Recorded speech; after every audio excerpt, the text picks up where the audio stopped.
Hi everyone, I'm Rick here, Customer Success Manager at Ardoq, and in this video tutorial I'm going to show you how to use the collapsed paths functionality in Viewpoints.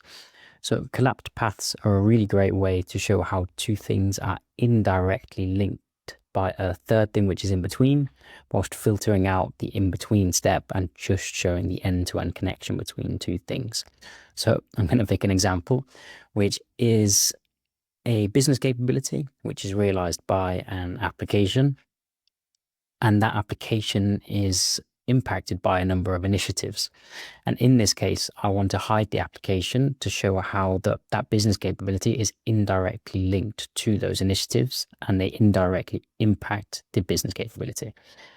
So I'm going to begin by going to explore data in the top right hand side here. And because I want to start from the business capability perspective, I'm going to choose the component type business capability. And I'm going to pick accounts receivable and credit management in this case and select references. I'm going to choose the person as the expert in that capability. Then I'm going to choose the application that is realizing that capability. Then I'm going to change context to the application to then begin seeing the change initiatives that are impacting that application. And in this case, it's quite a lot. So there's 12 different initiatives impacting that application. So if I open up dataset, we see that Nelson is the expert in that capability. We see all of these change initiatives, which are impacting SaaS EA. I'm going to group this by workspace and parent all to give a little bit of extra context. I'm going to go to the view styles, options and settings in the top right hand side here. Click on that.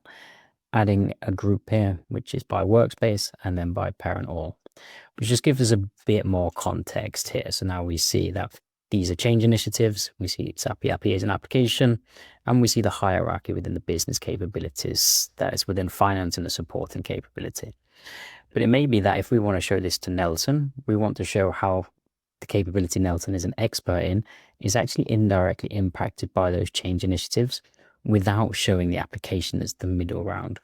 So I'm going to go to edit dataset here. I'm going to choose a collapsed path here, as I'm going to add one. And what I want to collapse is I want to collapse the application here. So I'm going to choose the business capability, and then I'm going to choose the initiative here.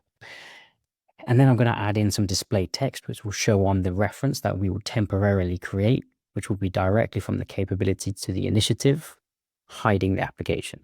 So I'm going to call it initiative impacts capability. And I'm going to save that.